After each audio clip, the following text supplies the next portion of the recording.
Baik, tadi kita sudah mendengarkan cerita menarik dari Mas Nando, mulai dari Amerika, mulai dari 97 bahkan 97 yang itu menjadi titik awal sebenarnya pertemuannya dengan politik, ya, lalu menimba ilmu ke Amerika dan akhirnya memutuskan balik ke Indonesia dan justru dan bahkan membuat usaha di Jawa Tengah, di dapilnya. Jadi bukan anak Jakarta yang kemudian karena caleg tiba-tiba turun ke dapil gitu, bukan, ternyata sudah punya basis di daerahnya.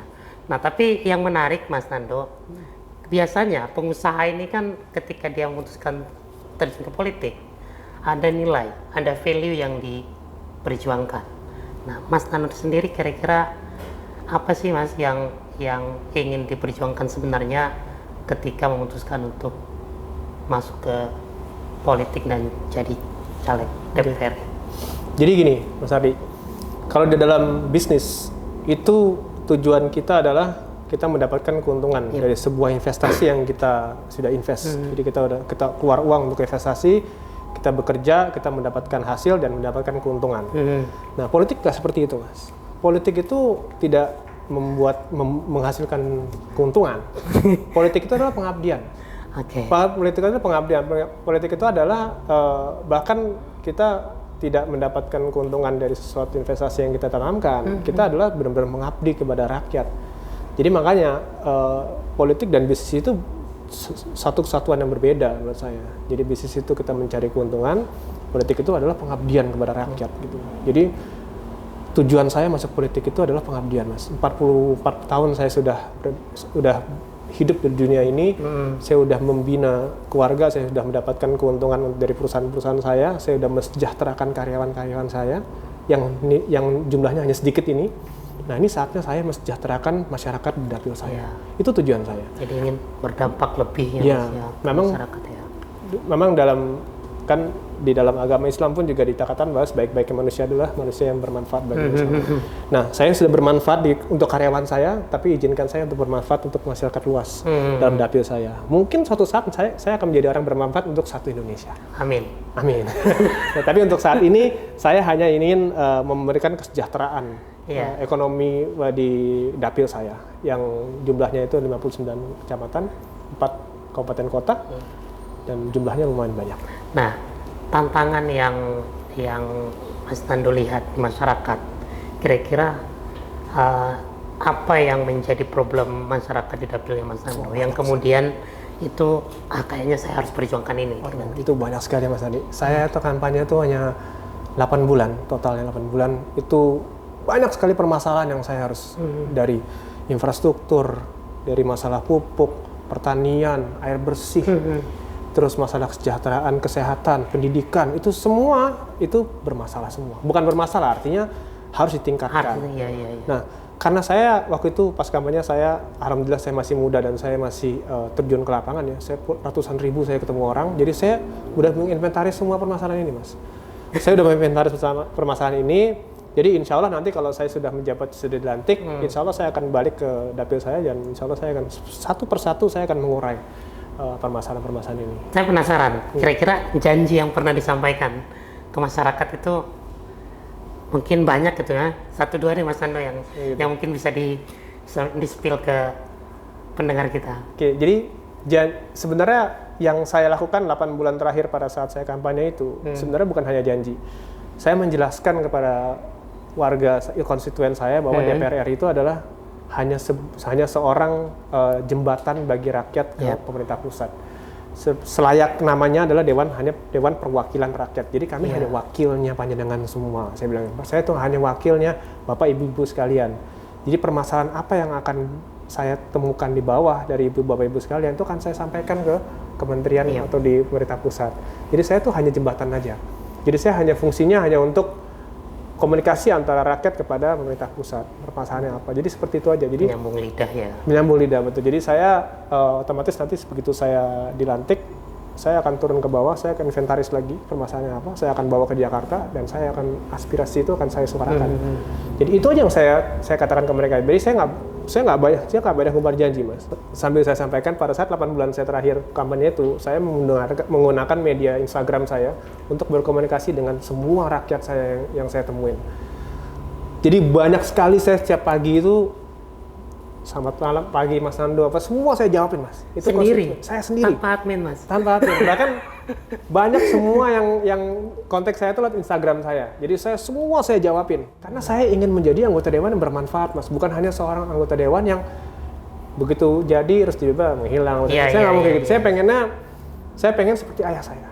Ayah saya tuh idola saya. Jadi dia tuh udah 4 periode jadi anggota DPR terus. Saya pengen terus menjadi anggota DPR. Jadi bermanfaat lah bagi dapil saya. Nah,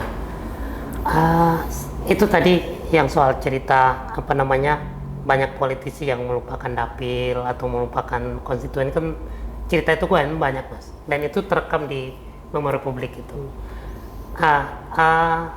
Sebagai seorang pengusaha baru, maksudnya orang yang sudah lama di dunia bisnis, sudah lama di dunia usaha, kemudian masuk ke politik, yang kira-kira menurut Mas Nando nilai-nilai di dunia usaha itu yang bisa kita bawa ke politik itu apa sih, Mas? Sehingga kemudian publik percaya gitu, kalau kita pilih anggota DPR yang dari pengusaha itu lebih baik misalnya dari yang lain, misalnya kira-kira. Ya paling nilai yang paling bisa saya jual pada saat itu adalah saya sudah selesai dengan hidup saya. Saya sudah puluhan tahun saya kerja, saya sudah mendapatkan tabungan yang cukup untuk saya dan keluarga saya.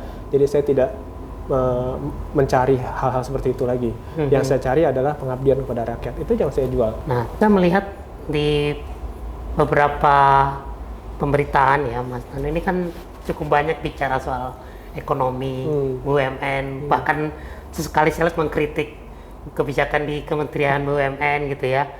Saya mau tahu, nanti kalau sudah terpilih, sudah dilantik jadi anggota DPR tanggal 1 Oktober. Ya, itu kira-kira akan memilih di komisi mana, Mas? Oh gitu. Jadi kalau saya ditanya komisi mana, otomatis saya berharapnya itu komisi yang saya sudah punya background. Saya sudah pengalaman di bidang itu. Saya sudah tahu gimana penyelesaiannya mengenai sektor-sektor itu. Nah, kenapa tadi sempat dikatakan bahwa saya sering komentar mengenai BUMN, ekonomi, keuangan? Karena wartawan yang nanya ke saya, kalau bukan sekitar itu, saya nggak pernah jawab. Saya bilang saya nggak paham kalau masalah itu. Tapi kalau misalnya saya bicara ekonomi, kita bicara BUMN, kita bicara keuangan, itu saya paham sekali. Karena itu adalah bidang saya, itu adalah background saya, itu sesuatu yang saya tekuni selama bertahun-tahun di negara ini. Jadi otomatis saya gatel untuk berkomentar di situ. Gitu. Ya, jadi itu tadi cerita Mas Nando bagaimana beliau merawat dan memperjuangkan aspirasi di masyarakatnya. Dan ini salah satu kelebihan dari politisi muda, sangat aware terhadap sosial media, menggunakan sosial media sebagai jalur komunikasi kepada masyarakat. Jadi untuk masyarakat dapil Jateng 1, Kabupaten Semarang, Kota Semarang, Kabupaten Kendal, dan Salatiga, jangan sungkan-sungkan untuk menyampaikan aspirasi ke Mas Nando lewat sosial medianya. Sosial media dijawab sendiri, jadi bukan lewat admin. Jadi semua aspirasi insya Allah akan dibaca langsung oleh Mas Nando. Baik, Mas Nando, sebelum kita akhiri percakapan kita, perbincangan kita pagi hari ini, kita mau kuis dulu, Mas Nando. Oh, iya. Ini kuisnya jawab cepat, disordered. Jadi nanti saya akan tanya ke Mas Nando dan mohon dijawab untuk cepat dan ringkas. Nggak perlu ada penjelasan. Langsung aja. Jadi tegang nih saya ini. Oke, kita mulai, Mas. Oke. Pertanyaan pertama, Kendal atau Jakarta? Kendal. Bisnis atau politik?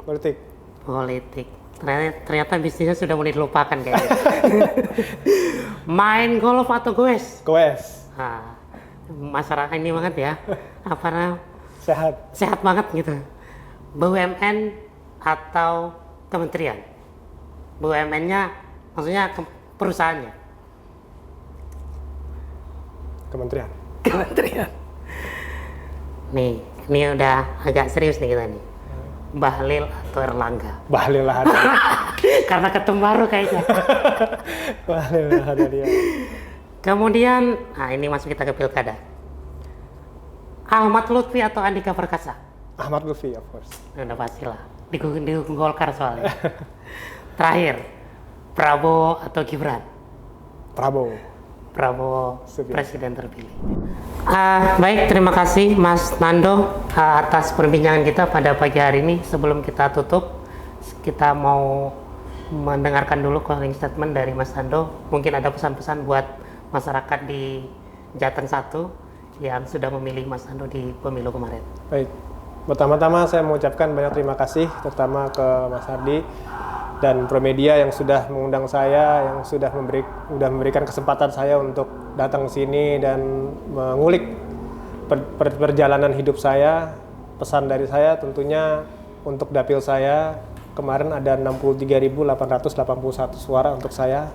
Terima kasih banyak atas pilihan saya. Tapi saya di sini bukan sebagai anggota dewan untuk 63.000, tapi saya sebagai anggota dewan 4 kabupaten kota, Kabupaten Kendal, Kota Semarang, Kabupaten Semarang, dan Kota Salatiga.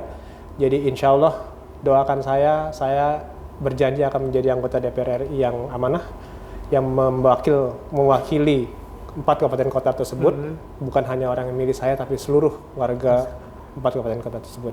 Jadi sekali lagi terima kasih, Nadi. Insya Allah nanti di lain kesempatan kita bisa ketemu lagi. Baik, terima kasih banyak Mas Nando sudah hadir di Promedia, dan ini sosok yang luar biasa, politisi muda yang mudah-mudahan apa yang menjadi aspirasi masyarakat Jawa Tengah 1, khususnya di wilayah Kabupaten Semarang, Kota Semarang, Kendal, dan Salatiga nanti bisa dibawa ke Jakarta aspirasinya dan diperjuangkan, sehingga kehadiran Mas Nando sebagai anggota DPR RI periode 2024-2029 benar-benar dirasakan oleh masyarakat Jawa Tengah 1. Sampai ketemu di podcast CV Talk berikutnya. Assalamualaikum warahmatullahi wabarakatuh. Waalaikumsalam.